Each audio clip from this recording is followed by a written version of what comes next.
കഴിഞ്ഞ ദിവസം കേരളത്തിലെ പല ഭാഗങ്ങളിലും പഞ്ചായത്ത് ഉപതെരഞ്ഞെടുപ്പുകൾ നടന്നതായിട്ട് നമ്മളൊക്കെ അറിഞ്ഞു. നമ്മളത് അത്ര ശ്രദ്ധിച്ചിട്ടുണ്ടായിരുന്നില്ല എന്ന് പറഞ്ഞാൽ അതൊരു വലിയ കാര്യപ്പെട്ട കാര്യമായിട്ട് ആരും തലയിൽ കയറ്റിയിട്ടുണ്ടായിരുന്നില്ല. ഞാൻ കയറ്റിയിട്ടുണ്ടായിരുന്നില്ല. പക്ഷെ ഇന്നലെ സോഷ്യൽ മീഡിയയിലൊക്കെ പല ജാതി പോസ്റ്ററുകളും പ്രത്യക്ഷപ്പെടുകയാണ്. എൻ്റെ ചില സുഹൃത്തുക്കൾ, ഗുണകാംക്ഷികളായ നമ്മളെ സ്നേഹിക്കുന്ന ചില ആളുകളൊക്കെ എനിക്ക് ചില പോസ്റ്ററുകളൊക്കെ ഇങ്ങനെ അയച്ചു തരികയാണ്. അതൊക്കെ സോഷ്യൽ മീഡിയയിൽ ഓരോരുത്തർ പോസ്റ്റ് ചെയ്തതാണ്. അപ്പോൾ ഈ പോസ്റ്റ് ചെയ്തതൊന്നും ഒക്കെ ആരാണ് എന്ന് ഞാൻ പറയാം. പക്ഷെ വിഷയം എന്താണെന്ന് ചോദിച്ചാൽ, കേരളത്തിൽ പല ഭാഗങ്ങളിലും പഞ്ചായത്ത് ഉപതെരഞ്ഞെടുപ്പുകൾ നടന്നിട്ടുണ്ട്. കൂട്ടത്തിൽ എൻ്റെ നാട്ടിൽ, കരുളായി എന്ന് പറയുന്ന എൻ്റെ നാട്ടിൽ, എൻ്റെ വാർഡിൽ നിന്നും, എൻ്റെ വാർഡ് ഒരു അറ്റത്താണ്, അതിന് പഞ്ചായത്തിന്റെ അങ്ങേ അറ്റത്ത് കിടക്കുന്ന വേറെ ഒരു വാർഡ്, ആ വാർഡുമായിട്ട് എനിക്ക് യാതൊരു ബന്ധവുമില്ല. എനിക്ക് തോന്നുന്നത് എനിക്ക് അവിടെ എൻ്റെ കുടുംബങ്ങൾ പോലും അവിടെ ഉള്ളതായിട്ട് എനിക്ക് ഓർമ്മയില്ല, അറിയില്ല.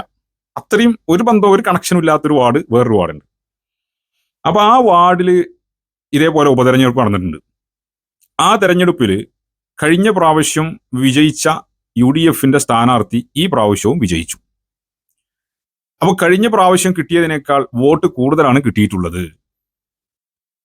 ഇതിന് ഞാൻ എന്ത് പേച്ചുപ്പ? ഇത് എന്താണ്? ഹൈറാണെങ്കിലും ഷെറാണെങ്കിലും ഇതില് ഈ സൽമാൻ അസേരിയും ആ വാർഡും വോട്ടും ഒക്കെ ആയിട്ട് ഈ തെരഞ്ഞെടുപ്പ് ആയിട്ട് എന്ത് കണക്ഷനാണ് എന്ന് എനിക്ക് ഇതുവരെ മനസ്സിലായിട്ടില്ല. അപ്പൊ ആ വാർഡില്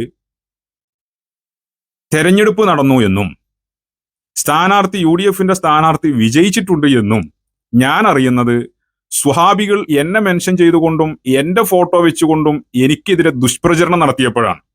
അതാണ് ഞാനും ആ ഇലക്ഷനും തമ്മിലുള്ള ബന്ധം എന്ന് പറയാം. കേരളയിലുള്ള മുസ്ലിം ലീഗിന്റെ വാട്സപ്പ് ഗ്രൂപ്പുകളിൽ ഞാനുള്ള ചില ഗ്രൂപ്പുകളുണ്ട്. സഖാവായ ഞാനേ അപ്പോൾ ഈ ഞാനുള്ള ചില ഗ്രൂപ്പുകളിൽ ഈ സ്ഥാനാർത്ഥിയുടെ ഫോട്ടോ ഒക്കെ എന്റെ ശ്രദ്ധയിൽപ്പെട്ടിട്ടുണ്ട്. ഞാനത് അത്ര ഗൗനിച്ചിരുന്നില്ല. കാരണം ഒന്നാമത് വാട്സപ്പ് ഗ്രൂപ്പുകളുടെ പിന്നാലെ നമ്മൾ പോയാൽ ചിലപ്പോൾ എല്ലാ ഗ്രൂപ്പും നോക്കി തീരുമ്പോഴേക്ക് അസ്രായേൽ എത്തിയിട്ടുണ്ടാവും. അതുകൊണ്ട് തന്നെ അത്യാവശ്യമുള്ളത് മാത്രമേ ശ്രദ്ധിക്കുള്ളൂ നമ്മൾ. അപ്പൊ അതുകൊണ്ട് തന്നെ ഇങ്ങനെ ഒരു ഫോട്ടോ ഞാൻ കണ്ടിട്ടുണ്ട്. ആ എന്തോ സ്ഥാനാർത്ഥിയോ അതോ എന്തോ വേറെന്തോ, എനിക്ക് അത്രയൊന്നും ഞാൻ അത് ശ്രദ്ധിച്ചിട്ടില്ല, ഗൗരവത്തിൽ ശ്രദ്ധിച്ചിട്ടില്ല. സ്വാഭാവികമായും ആ സ്ഥാനാർത്ഥിയുടെ പിതാവാണ് കഴിഞ്ഞ പ്രാവശ്യം അവിടെ ഉണ്ടായിരുന്ന ആൾ, അവിടുത്തെ മെമ്പറായിരുന്ന ആൾ. അദ്ദേഹം മരണപ്പെട്ടു. എൻ്റെ അറിവാണ് ഞാൻ ഈ പറയുന്നത് കേട്ടോ. അദ്ദേഹം മരണപ്പെട്ടു. അവര് ഈ മുസ്ലിമീങ്ങളല്ല, അവര് ഈ ദളിത് ലീഗിന്റെ സ്ഥാനാർത്ഥിയായിട്ടാണ് തോന്നുന്നുണ്ട് അവിടെ നിന്നിട്ടുള്ളത്. ദളിത് ലീഗിന്റെ ആളുകളാണ് തോന്നുന്നുണ്ട്, എനിക്കറിയില്ല. ഈ കോൺഗ്രസ് ആണോ എന്ന് എനിക്കറിയില്ല. ദളിത് ലീഗിന്റെ ആളാവാനാണ് സാധ്യത. കാരണം മുസ്ലിം ലീഗിന്റെ പ്രവർത്തകരാണ് സജീവമായിട്ട് അത് ആഘോഷിക്കണമൊക്കെ കണ്ടിരുന്നത്. അപ്പോ അദ്ദേഹം പെട്ടെന്ന് ഇപ്പൊ അടുത്ത് കുറച്ചു മുമ്പ് അദ്ദേഹം മരണപ്പെട്ടു. അദ്ദേഹത്തിന്റെ മകനാണ് ഇപ്പോൾ അവിടുത്തെ സ്ഥാനാർത്ഥി. അപ്പൊ ഈ അദ്ദേഹത്തിന്റെ മകനെ ഞാൻ പ്രത്യേകം ശ്രദ്ധിക്കാൻ കാരണം, അദ്ദേഹത്തിന്റെ പിതാവിന്റെ അതേ ഷെയ്പ്പാണ് മോനുള്ളത്. അച്ഛന്റെ അതേ ഷെയ്പ്പാണ്, മുഖ ഷെയ്പ്പാണ് ഈ മാനം. അപ്പൊ ഞാൻ അങ്ങനെ വിചാരിക്കും ചെയ്ത്, ഏട്ടന്റെ അതേ ഒരു ഷെയ്പ്പാണല്ലോ, അതേ ചായ ആണല്ലോ എന്നൊക്കെ ഞാൻ ഈ ഫോട്ടോ കണ്ടപ്പോൾ ഞാൻ അങ്ങനെ വിചാരിച്ചിരുന്നു. എന്നാണ് ഈ തെരഞ്ഞെടുപ്പ് നടക്കണമെന്ന് എനിക്കറിയില്ല, ഇലക്ഷന്റെ ദിവസം എന്താണെന്ന് എനിക്കറിയില്ല, ഒരു കഥ എൻ്റെ അടുത്തില്ല. അങ്ങനെ ആ കുട്ടി ജയിച്ചിട്ടുണ്ട്. കഴിഞ്ഞ പ്രാവശ്യത്തിനേക്കാൾ വോട്ട് കൂടുതലും കിട്ടിയിട്ടുണ്ട്. സ്വാഭാവികമായും കിട്ടും. കാരണം അദ്ദേഹം ഒരു പരോപകാരിയായിരുന്നു എന്നാണ് എൻ്റെ അറിവ്. അദ്ദേഹത്തോട് ആളുകൾക്കൊക്കെ വലിയ സ്നേഹമായിരുന്നു. അപ്പൊ അദ്ദേഹത്തിന്റെ മകൻ എന്നുള്ള നിലയ്ക്ക് അദ്ദേഹത്തിന്റെ അതേ ഫേസ് ആണ്, അദ്ദേഹത്തിന്റെ അതേ സ്വഭാവം ആയിരിക്കും ആവട്ടെ. ഏതായാലും അദ്ദേഹത്തിന്റെ മരണപ്പെട്ട സ്ഥാനാർത്ഥിയുടെ മകൻ തന്നെ അവിടെ മത്സരിക്കുകയാണ്. അദ്ദേഹം വിജയിച്ചു. അപ്പോൾ 360 വോട്ട് കിട്ടി. കഴിഞ്ഞ പ്രാവശ്യം 60 വോട്ടിനാണ് വിജയിച്ചിരുന്നത്. അപ്പോൾ ഷജറ നേതാവ് സൽമാൻ അസേരിക്ക് ടവറിന്റെ തോട്ടിൽ റേഞ്ച് ഇല്ല ഇതൊക്കെ പറഞ്ഞിട്ട്. അപ്പൊ ടീം സമസ്ത കരുളായി പണിയെടുത്തിട്ടും മുസ്ലിം ലീഗ് തൂത്തുവാരി എന്തൊക്കെയോ പറഞ്ഞ് പ്രചരിപ്പിക്കുന്നുണ്ട്. നിങ്ങൾക്ക് മനസ്സിലായല്ലോ ഇപ്പൊ ഞാനും ആ ഇലക്ഷനും തമ്മിലുള്ള കണക്ഷൻ എന്താണെന്നുള്ളത്. ഇതിന്റെ നാട്ടിലെ ലീഗുകാർക്ക് എന്തായാലും ഇത് അറിയിരിക്കും. ഇതിൽ നല്ലൊരു ഈ സുഹാബികളെ മനസ്സിലാക്കാൻ നല്ലൊരു അവസരമാണിത്. എങ്ങനെയാണ് ഈ കമ്മ്യൂണിസ്റ്റ് ചാപ്പയടിക്കപ്പെടുന്നത് എന്നും എങ്ങനെയാണ് ലീഗ് വിരുദ്ധരാക്കി ചാപ്പയടിക്കപ്പെടുന്നത് എന്നും ഒരു മനുഷ്യനെ അല്ലെങ്കിൽ ഒരു സംഘത്തെ ലീഗിന്റെ ശത്രുക്കളാക്കി മാറ്റുന്നത് എങ്ങനെയാണ് എന്നും യഥാർത്ഥ മുസ്ലിം ലീഗുകാർക്ക് തിരിച്ചറിയാൻ നല്ലൊരു സുവർണാവസരമാണിത്. കാരണം ഞാന് ഈ ഇലക്ഷന്റെ റിസൾട്ട് ഇങ്ങനെയാണ് അതിന്റെ റിസൾട്ട് എന്നറിയുന്നത് സ്വഹാബികൾ എനിക്കെതിരെ എന്റെ പേരും വെച്ച് പോസ്റ്റർ ഇട്ട ശേഷമാണ്. അങ്ങനെയുള്ള ഞാന് ആ തെരഞ്ഞെടുപ്പിൽ സ്ഥാനാർത്ഥിയെ പരാജയപ്പെടുത്താൻ വേണ്ടി പണിയെടുത്തു എന്നും അതിന് പിന്നിൽ നിന്ന് കളിച്ചു നോക്കിയാണ് ഓരോരുത്തർ പറയണത്. ഒന്ന്, എനിക്ക് ആ വാർഡായിട്ട് യാതൊരു കണക്ഷനും എന്റെ വാർഡും അല്ല അത്. രണ്ട്, ഈ തെരഞ്ഞെടുപ്പ് നടക്കുന്ന വിവരം ഞാൻ അറിയില്ല. ഞാൻ നേരത്തെ പറഞ്ഞത് ആവർത്തിക്കേണ്ട കാര്യമല്ല. പിന്നെ ഇതിൽ ടീം സമസ്ത കേരളമായി വർക്ക് ചെയ്തു നോക്കിയാണ് പറയുന്നത്. ഇതേ അവസ്ഥ തന്നെയാണ് ടീം സമസ്ത പൊന്നാനിക്കുണ്ട് എന്ന് നമ്മൾ മനസ്സിലാക്കണം. ഞങ്ങൾക്കത് അറിയായിട്ടൊന്നുമല്ല. ഞാന് ഒരു വിഷയം പറയാം. ടീം സമസ്ത പൊന്നാനി എന്നതിന് നേതൃത്വം കൊടുത്തിരുന്നത് ആരാണ് എന്നും ആ സംഘം എങ്ങനെയുണ്ടായി എന്നും ആരാണ് അതിന്റെ പിന്നിൽ പ്രവർത്തിച്ചിരുന്നത് എന്നും പാർട്ടി തല അന്വേഷണം നടത്താൻ ഞാൻ വെല്ലുവിളിക്കുകയാണ്. എന്റെ ശബ്ദം കേൾക്കുന്ന, ഇതൊരു വിഷയമാക്കി എടുക്കുന്ന ആർക്കും ഈ വെല്ലുവിളി ഏറ്റെടുക്കാം.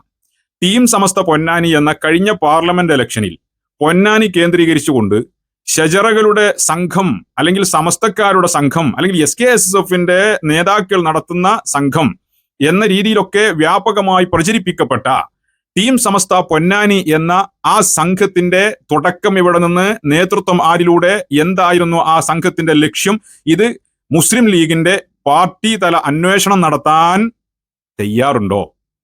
ആ അന്വേഷണം നടത്തിയാൽ എവിടേക്കാണ് അതിന്റെ വേരുകൾ നീങ്ങുക എന്ന് ഞങ്ങൾക്ക് നന്നായിട്ട് അറിയാം. അതൊന്നും പറയാതിരിക്കണം. എന്താണെന്നറിയോ? പല പ്രധാനികളുടെയും പൊയ്മുഖം താഴെ വീഴും, മുഖംമൂടി അഴിഞ്ഞു മാറും. എന്തിനാണ് ടീം സമസ്ത പൊന്നാനി എന്ന ഒരു പ്രൊപ്പഗണ്ട, ഒരു ലെറ്റർ പേഡിൽ പലതും എഴുതി വിടലുകൾ, ഇതൊക്കെ എന്തിനായിരുന്നു എന്ന് ഞങ്ങൾക്കൊക്കെ അറിയാം. കാരണം ഇപ്പോ വലിയ ഷജറകളുടെ പ്രധാനപ്പെട്ട ഒരു ഷജറയായിട്ട് സുഹാബികൾ സോഷ്യൽ മീഡിയയിൽ എന്നെ അവരോധിക്കാറുണ്ട്. ഞാനൊരു നേതാവും അല്ല എന്നുള്ളത് വേറെ വിഷയം. പക്ഷെ അവരങ്ങനെ ആരോപിക്കാറുണ്ട്. മൂത്ത ഷജറ എന്നൊക്കെ പറയാ. ഈ മൂത്ത ഷജറയായ ഞാന് ടീം സമസ്ത പൊന്നാനിയുടെ ആ ആളുകൾ ആരാണെന്നോ അതിന്റെ പ്രവർത്തനം എന്താണെന്നോ അല്ലെങ്കിൽ അതിൽപ്പെട്ട ഒരു മെമ്പറെ പോലും എനിക്ക് ഇതുവരെ പരിചയമല്ല. എനിക്കറിയില്ല. കാരണം നമുക്ക് കണക്ട് ചെയ്യാൻ പറ്റിയ ഒരു സംഘം, ഒരു വ്യക്തി പോലും ആ കൂട്ടത്തിൽ ഉണ്ടായിട്ടില്ല എന്നർത്ഥം. അപ്പൊ പിന്നെ അങ്ങനെ ഒരു സംഘം എങ്ങനെയുണ്ടായി, ആരുണ്ടാക്കി, ഇത് സത്യസന്ധമായി ഒരന്വേഷണം നടത്താൻ മുസ്ലിം ലീഗ് രാഷ്ട്രീയ പാർട്ടിയെയും സമസ്തയെയും സ്നേഹിക്കുന്ന ആളുകളുണ്ടെങ്കിൽ, അല്ലെങ്കിൽ സത്യത്തെ സ്നേഹിക്കുന്ന ആളുകളുണ്ടെങ്കിൽ അവരൊരു അന്വേഷണം നടത്തുന്നത് നല്ലതാ. ഞാൻ അടുത്ത പ്രാവശ്യമെങ്കിലും ഫിത്തന ഒഴിവാകണം ആഗ്രഹം ഉണ്ടെങ്കിൽ, നടത്തിയിട്ടില്ലെങ്കിലും കുഴപ്പമൊന്നുമില്ല. നമുക്ക് ഇവിടെ ആരെന്ത് ഫിത്തന വിളിച്ചാലും നമുക്ക് കുഴപ്പമൊന്നുമില്ല. ഞങ്ങളെ സംബന്ധിച്ചിടത്തോളം സമസ്ത കേരള ജമീയത്തുൽ ഉലമ സുന്നത്ത് ജമാഅത്ത് SKSSF അത് അതിന്റെ വഴിക്ക് പോകും.